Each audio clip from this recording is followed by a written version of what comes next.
Why do Muslims refrain from the statement, Son of God? Why? Yes. If I answer the question, will you accept Islam?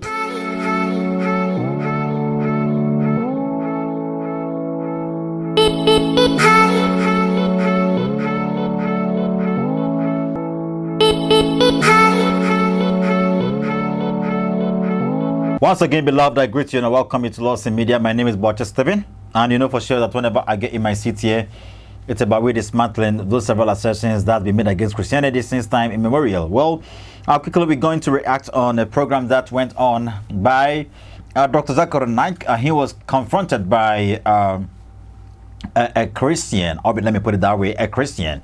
And I don't know if indeed she was a Christian or perhaps she was a Muslim, but rather disguised herself to ask a question maybe a Christian would ask. Well, we're taking a quick break and we are returning to this.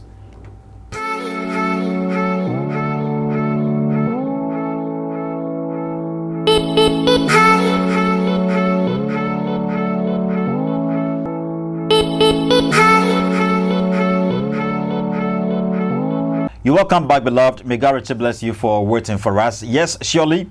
We're going to Dr. Zakir Naik. He, I think, presented about the idea that Jesus Christ cannot be the Son of God and all that. That is something disgraceful to God because God doesn't have actual sexual relation with anybody or something like that. So the woman confronted him. Let's go to the woman and her question. Why do Muslims refrain from the statement, Son of God? Why? So she asked the question, why do Muslims refrain from the question, Son of God? Why do Muslims refrain from the question, Son of God? Meaning Muslims do not want to hear anything about Son of God. They don't want to hear that God has a son. Okay, they detest that idea. They say, no, God can never have a son. God is in a mere human being to have a son.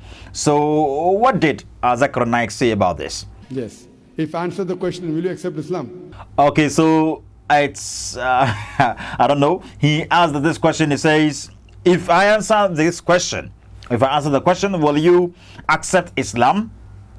If I answer the question, will you accept Islam? So can we be asking you these questions? If we answer the question, why we call Jesus the Son of God, or why the Bible says Son of God, are you willing to accept Christianity? Are you willing to become Christians? So there are questions sometimes you need not to put when people confront you or when people ask you questions. You get sometimes like people just get people, you just chip some fear into people when they ask certain questions. Sometimes they make some promises over there and they don't know. If they don't actually know why they're asking the question, sometimes they can say, okay, then I'm no more asking the question. I'll be getting with me. So sometimes you don't have to be doing stuff like that. Zakir Naik. Well, that's his question. And what did the woman say? It's not a compulsion. I think we have a huge population of Muslims in the world. We Yes. need believers. We do not need only Muslims by name.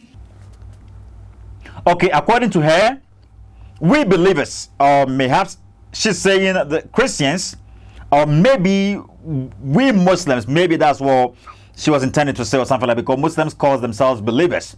You get that? And the Quran calls Muslims believers. Surah Al-Ahzab, ayah 56. So I don't know if she was referencing Muslims. She says, we believers don't just need Muslim by name.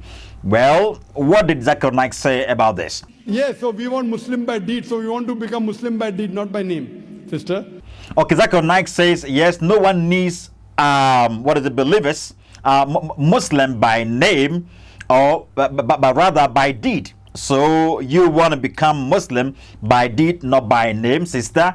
That's what Zakir Naik said. And what's his response, actually? Okay, coming to your question, that why do Muslims refrain from using Son of God as a phrase? Very good question. Well, according to Dr. Zakir Naik,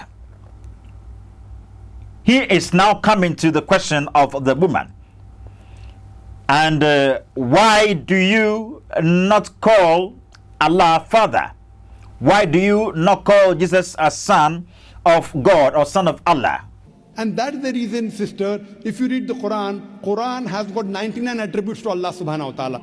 Okay, he furthers by saying, and that's the reason, sister, if you read the Quran has got 99 attributes for Allah subhanahu wa ta'ala. Ar-Rahman, Ar-Rahim, Al-Hakim, most gracious, most merciful, most wise. But Allah subhanahu wa ta'ala in his last and final revelation. Alright, so according to Zakir Naik, but Allah subhanahu wa ta'ala in his last and final revelation, okay, in his last and final revelation, I think whenever Muslims says this, they are referencing the Quran. They call the Quran the last and final revelation from God. Okay, that's their belief. If there's something like Old Testament and New Testament, Quran is the last testament.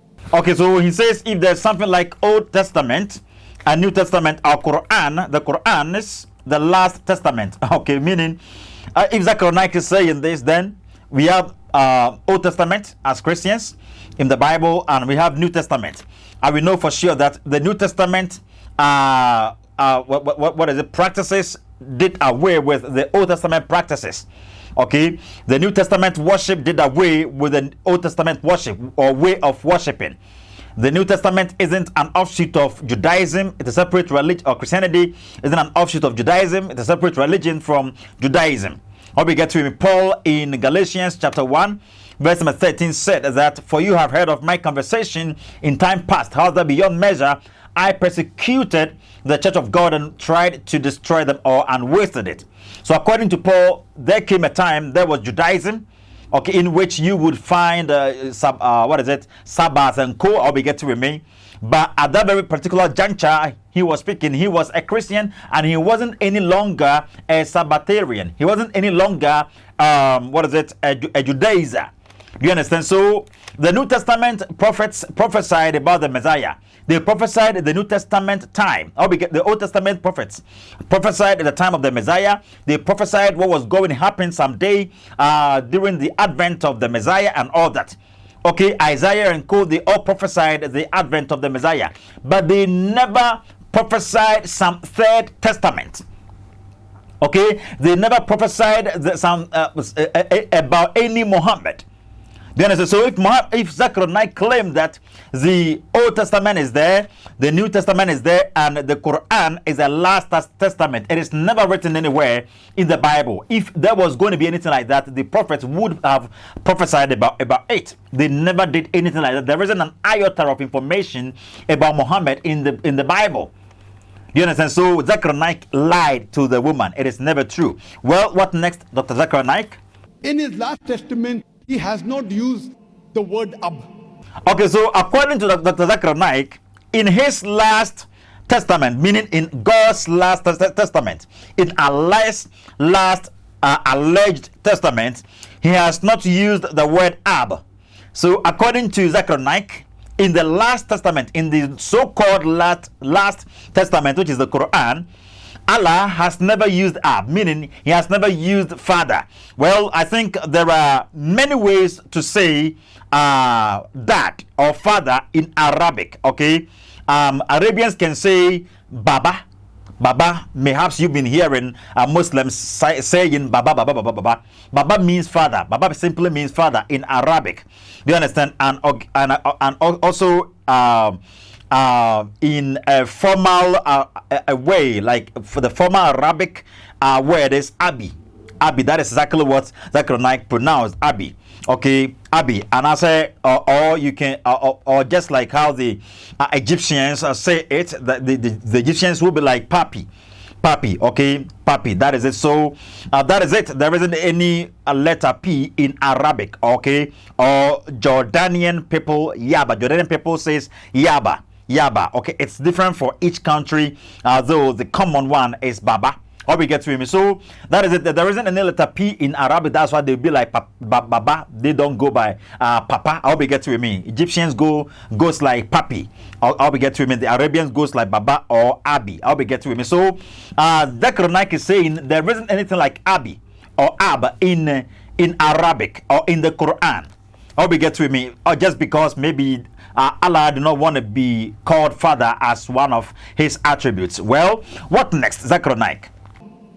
In Arabic, Ab means father. Why? He has used the more difficult word, Rabb. Okay, he says in Arabic, Ab means father. Why? He has used more difficult word, Rab. So he says instead of Allah referencing Abi or Ab as one of his attributes, he rather referenced Rab. Rab. Okay, and Rab, he says, he claims Rab is more difficult than Ab. I think Ab is even difficult to pronounce than Rab. Rab is something very easy to pronounce. I hope you get to me. Well, I think Muslims argues that this way all because they want to debunk the idea that Jesus Christ is called as the Son of God and that makes him God. Okay, that's why they try their possible best. The Quran, I've always been giving you information about the Quran, how it came about and all that. And even the Quran Muslims are holding today, they don't have a complete accurate Quran today. Well, we'll get on that, and I think we've already had teachings about that here on the platform. Well, Zakir Naik continues by saying, Rab is more difficult to pronounce than Ab, which means the Lord, the cherisher, the sustainer. Let's hear him out and return. Rabb is more difficult to pronounce than Ab, which means the Lord, the cherisher, the sustainer. So you see, that's exactly what he said. But sometimes, like Muslims, whenever they raises stuff like this, we just query several many questions. If you call your Allah Lord, you call him the cherisher, the sustainer, and all that, I think we've got a lot of questions for you because you claim that Allah is indivisibly one. Do you understand? And if he must be the sustainer, he must, if it's his attribute, the attribute must have been with him till eternity. Okay, it must have been with him till eternity. That is it. It is his nature. Okay, and being cherisher must have been with him till eternity. Like it is his nature. Okay, therefore, if you claim Allah is indivisibly one and it cannot be triunited, fancy what the Bible says about God, how can you tell me he's the cherisher? Whom did he cherish? Who did he cherish? Okay, and who did he sustain? Okay, if it's one of his attributes, it must have been happening prior to time and space, prior to the creation of time and space, prior to the creation of mankind, prior to the creation of human beings. You see, sometimes you contradict yourselves without knowing, and when you are explaining stuff to naive people, seriously, they just hear you out, they just nod their heads, and they just leave you ajar. But I think all these stuffs are just not true, and seriously, Muslims try to do this just to protect the orthodoxy of Islam. Well, Zakir Naik, what next? He has used Rab as attribute but not Ab. Why? Okay, so according to Dr. Zakir Naik, Allah has used the word Rab as an attribute and not Ab. Why? Okay, so he explains why, and that's going to happen in the section 2. Okay, we actually going to have section 2 on this, and I'm going to give you a lot of stuff over here. Well, according to Dr. Zakir Naik, Allah doesn't call himself Father. Okay, Allah can never be Father. But you know what? Like most of the times, I try to reason with you as Muslims. Dr. Zakir Naik, I'm asking you this question. If you're watching this program, according to the Quran, who is the cause of the pregnancy Mary had? Okay, according to the Quran, who caused the pregnancy of Mary or Maryam? According to the Quran, it is Allah. Okay, Surah Al-Maryam, ayah 19 says so, that Allah is the one who caused Maryam's pregnancy. Okay, Kala innama anna rasuli rabbikli laki gulaman zakiya. Okay, the Quran says that Jibril, when appeared to Mary, he comforted her by telling her, though you are a chaste woman, but Allah has sent me to bestow on you a holy boy, a righteous boy, a good boy. That's exactly what most of the translations says. Hope you get with me. And when Mary had confronted, when Mary had doubted, Jibril actually told her, you are a chaste woman, you are in your chaste life. You haven't yet had any sexual relation with any man before, but this is exactly what Allah does whenever he wants to do anything. Allah says, I will just say kun fayakun, be, then the thing comes to be. But the Quran never says Allah was going to say kun fayakun, then Jesus would be. Okay, Allah just a statement. How we get to him, it's just something to let Mary know that if Allah want to do something, nothing can stop him from doing it. He just says be and the thing will be. But he never said, I'm going to say be and Jesus will be. Okay, even according to Quran 66 verse number 12, in Quran chapter 66 verse number 12, okay, the actual words used over here really mean that Allah had actual sexual relation with Maryam. Okay, most of the translations tries to massage the word that was used over here, farjaha.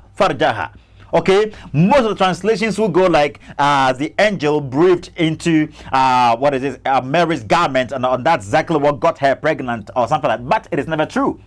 According to the Arabic term we used over there is farja or farjaha. That is her vagina. You understand? So Allah breathed into Mary's vagina. Excuse my language. Allah breathed into Mary's vagina or Mary's womanhood. I think that's the proper word I'm supposed to use. Sorry. Okay. Allah did something inside, chipped something inside Maryam's womanhood. Allah had actual sexual relation with Maryam, according to Quran 66, verse number 12 and 21, verse number 91. You understand? So, according to your own Quran, Allah had actual sexual relation with Maryam. Therefore, Mary's pregnancy was caused by Allah, and Mary's son is and must supposed to be Allah. You understand? Mary's son's father must be Allah.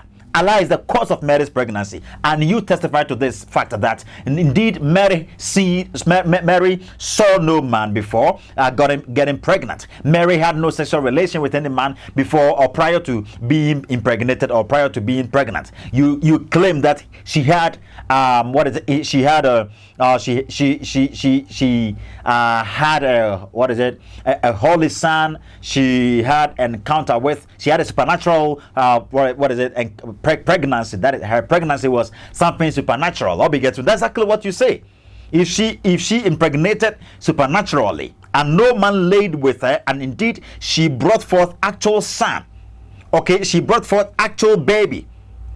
Okay, wouldn't people be asking Mary, who is the father of your son? Mary would point at Allah. Allah is the father of my son. Allah caused my pregnancy. Therefore, if the father must be the cause of the pregnancy, then it really means that he must be responsible for the son of Mary. That's the reason Allah must be the father of Anabi Isa.